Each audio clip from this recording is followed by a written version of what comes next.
Good morning everyone, welcome to Enlighten Tutorials. आज के video में हम लोग कार्बन एंड इट्स कंपाउंड का सेकेंड पार्ट का क्वेश्चंस देखेंगे। ठीक है, ये एमसीक्यूज टाइप क्वेश्चंस है। तो क्वेश्चन नंबर 1 देखेंगे। Given below are the structures of the hydrocarbon few hydrocarbon compounds which of this is or are alkyne. तो हमें बताना है कि इस जो स्ट्रक्चर दिया गया है इसमें अल्काइन कौन है। तो अल्काइन वो स्ट्रक्चर होते हैं ना जिसमें कार्बन के बीच ट्रिपल बॉन्ड होता है। तो सबसे पहले हमें ट्रिपल बॉन्ड देखना है। तो कार्बन कार्बन के बीच ट्रिपल बॉन्ड फर्स्ट वाले में है। यहाँ डबल बॉन्ड है तो ये अल्कीन होगा, अल्काइन नहीं होगा। यहाँ सिंगल सिंगल बॉन्ड है तो ये अल्केन होगा। और यहाँ पर आप फोर्थ में देख सकते हो कि दो कार्बन के बीच ट्रिपल बॉन्ड है। सो हमारा अल्काइन जो है ना वो फर्स्ट और फोर्थ होगा। तो ओनली वन, ये हमारा ऑप्शन गलत होगा क्योंकि 1 एंड 4 बोथ है। ओनली 2 तो हमारा अल्कीन है। 1 एंड 4 ये हमारा ऑप्शन करेक्ट है, option number C. D both 2 and 4, this is not correct. Now question number 2 second देखेंगे। A student conducts an activity where he took a naphthalene ball and burned. ठीक है, तो एक student एक activity कर रहा है जिसमें वो नेफ्थलीन बॉल को जला रहा है। He observe that it gives yellow flame. जब वो जल रहा है तो उसका येलो फ्लेम आ रहा है with lots of black smoke and सूटी डिपॉजिट्स अराउंड इट। और ब्लैक ब्लैक स्मोक आ रहे हैं और सूटी डिपॉजिट हो रहा है। सूटी मतलब होता है काजल, कारिक कारिक निकल रहा है उससे। तो what type of hydrocarbon does naphthalene contain. तो नेफ्थलीन में कौन से टाइप के हाइड्रोकार्बन्स होते हैं। तो देखो जो भी अगर नेफ्थलीन कम्प्लीटली बर्न हो जाता ना तो उसमें ब्लू फ्लेम आता और कोई भी सूटी डिपॉजिट नहीं होता। लेकिन नेफ्थलीन जब जल रहा है तो येलो फ्लेम आ रहा है, मतलब वो अनसैचुरेटेड हाइड्रोकार्बन्स है। सैचुरेटेड हाइड्रोकार्बन्स हमेशा ब्लू फ्लेम के साथ जलता है और उसमें कोई भी सूटी फ्लेम नहीं आता है। जैसे क्या कि आप गैस को, एलपीजी गैस को जलते देखोगे तो एलपीजी जो गैस जल रहा है ना वो ब्लू फ्लेम के साथ जलता है और आपको बर्तन के पीछे कोई कारिक नहीं दिखता होगा। तो कोई भी जो ब्लू फ्लेम के साथ जलेगा ना वो सैचुरेटेड हाइड्रोकार्बन्स होगा। तो एलपीजी हमारा जो है ना वो सैचुरेटेड हाइड्रोकार्बन्स है। ठीक है, और यहाँ पर बोल रहा है कि नेफ्थलीन बॉल जो येलो फ्लेम के साथ जल रहा है मतलब वो कम्प्लीटली जल नहीं रहा है। और येलो फ्लेम जो होता है ना वो सूटी डिपॉजिट देता है। तो of course it's answer will B unsaturated. सूटी deposits represent unburn carbon hydrocarbons. तो सूटी डिपॉजिट जो है ना वो अनबर्न हाइड्रोकार्बन्स को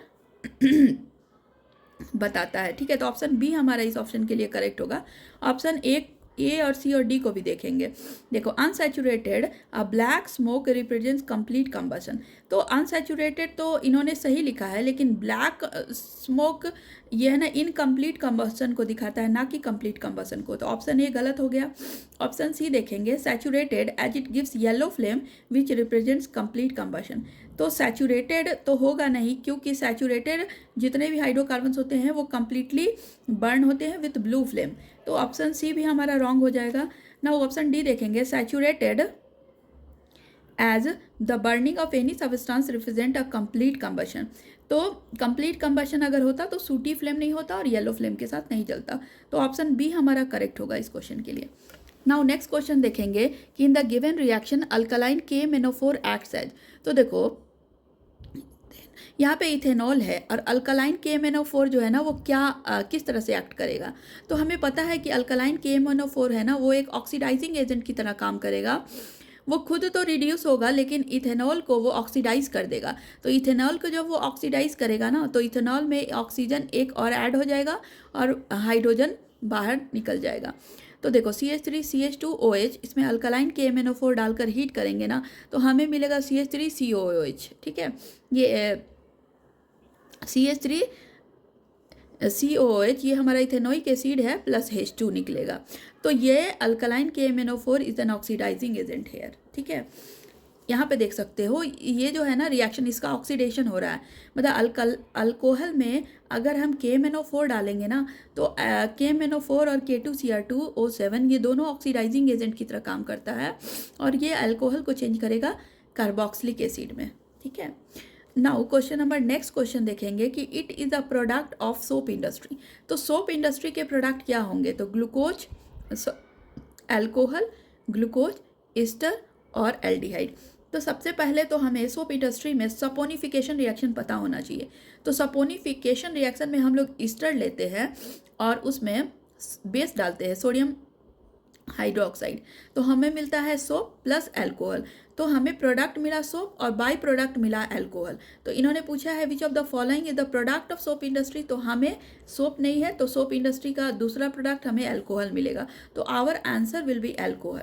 देखो इसमें एक्चुअली क्या होता है ना कि हम लोग लेते हैं इथाइल इथेनॉएट CH3CO CH2CH3, तो ये इथाइल इथेनॉएट ये हमारा एक एस्टर है। इसमें जब हम लोग बेस डालेंगे NaOH तो हमें मिलेगा सोप CH3CONA प्लस मिलेगा CH3CH2OH इथेनॉल, ये एक अल्कोहल है, तो बाई प्रोडक्ट हमें अल्कोहल मिलेगा। ठीक है, आप जितना बड़ा कार्बन का चेन लोगे सोप उतना अच्छा क्वालिटी का होगा। ठीक है, तो ठीक है, नेक्स्ट क्वेश्चन हम लोग देखेंगे, identify the unsaturated compounds from the following. तो हमें इस क्वेश्चन ये जो कंपाउंड्स दिए गए इसमें अनसैचुरेटेड कंपाउंड्स को ढूंढना है। तो देखो प्रोपेन इसमें क्या आ गया, ये अल्केन ग्रुप का है और अल्केन ग्रुप के सारे सैचुरेटेड होते हैं। प्रोपीन हमारा अनसैचुरेटेड होगा क्योंकि ये अल्कीन ग्रुप का है और इसमें डबल बॉन्ड होता है। प्रोपाइन भी हमारा अनसैचुरेटेड होगा क्योंकि 2 कार्बन के बीच ट्रिपल बॉन्ड होगा और ये भी अनसैचुरेटेड होगा। क्लोरोप्रोपेन, देखो ये भी प्रोपेन ही ग्रुप का है, क्लोरीन ऐड हो गया है पर एक्चुअली ये अल्केन ग्रुप का है, तो ये हमारा सैचुरेटेड होगा। तो अनसैचुरेटेड हमारा प्रोपीन और प्रोपाइन होगा, that is 2 and 3rd, second and third. Next, which of these functional groups can combine with carbon to produce alcohol, तो इसमें से कौन से फंक्शनल ग्रुप है जो कार्बन के साथ कंबाइन करके अल्कोहल बनाएंगे। तो देखो single bond C, single bond H, double bond H, carbon से तो C सिंगल बॉन्ड कार्बन से single bond C single bond H, तो कार्बन और हाइड्रोजन का सिंगल बॉन्ड ये सही है, कार्बन और हाइड्रोजन के बीच डबल बॉन्ड नहीं बल्कि सिंगल बॉन्ड होता है, तो ये तो ऑप्शन ही रॉन्ग है। यहाँ पर आप फिर से देखो C double bond H, carbon से हाइड्रोजन से डबल बॉन्ड से नहीं जुड़ता है कार्बन और हाइड्रोजन, ये भी ऐसे ही गया। देखो कार्बन OH ग्रुप से सिंगल बॉन्ड से जुड़ेगा अगर उसको अल्कोहल बनाना है, तो ऑप्शन C हमारा करेक्ट है। यहाँ पर देखो C डबल बॉन्ड O, ये हमारा कार्बन डबल बॉन्ड O से जुड़ता है ना, तो वो हमारा कीटोन होता है। ठीक है, because carbon double bond O is our, ये कीटोन का होता है फंक्शनल ग्रुप का, तो ऑप्शन C हमारा इस क्वेश्चन के लिए करेक्ट है। नेक्स्ट क्वेश्चन है हमारा, ethanol reacts with sodium and forms 2 products. ठीक है, these are sodium ethanoate and hydrogen, sodium ethanoate and oxygen, sodium ethoxide and hydrogen, sodium ethoxide and oxygen.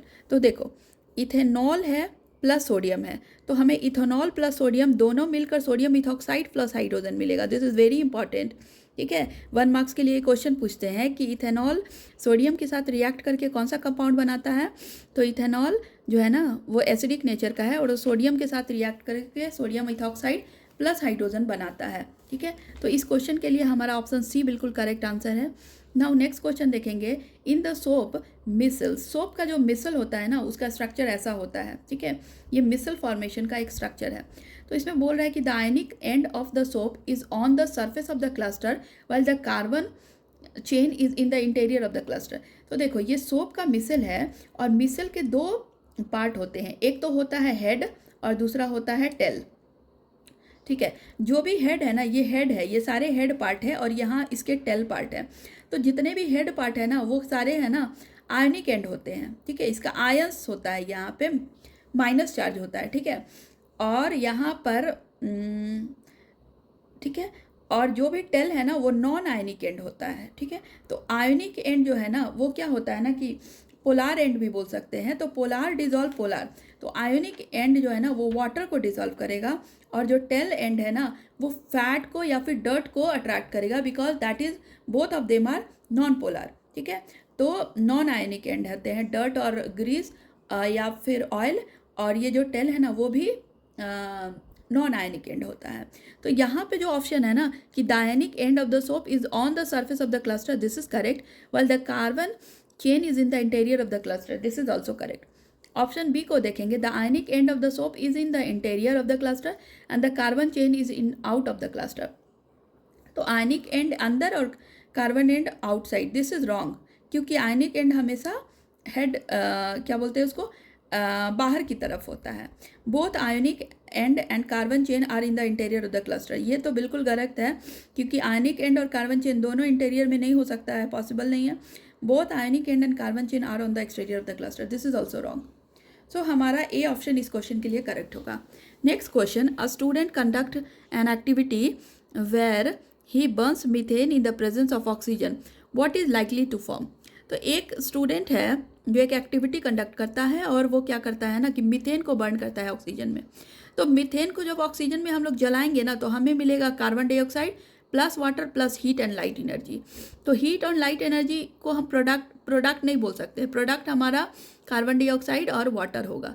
और जितने भी हाइड्रोकार्बन्स है ना उसको जब हम लोग ऑक्सीजन के प्रेजेंस में जलाते हैं तो हमें प्रोडक्ट में कार्बन डाइऑक्साइड और वाटर ही मिलता है। तो इस ऑप्शन के लिए हमारा आंसर सी हो जाएगा। ठीक है, a student conducts an activity where burns methane in the presence of oxygen which is likely to form carbon dioxide and water. Now next question देखेंगे कि the soap molecules has hydrophilic head and hydrophobic tell.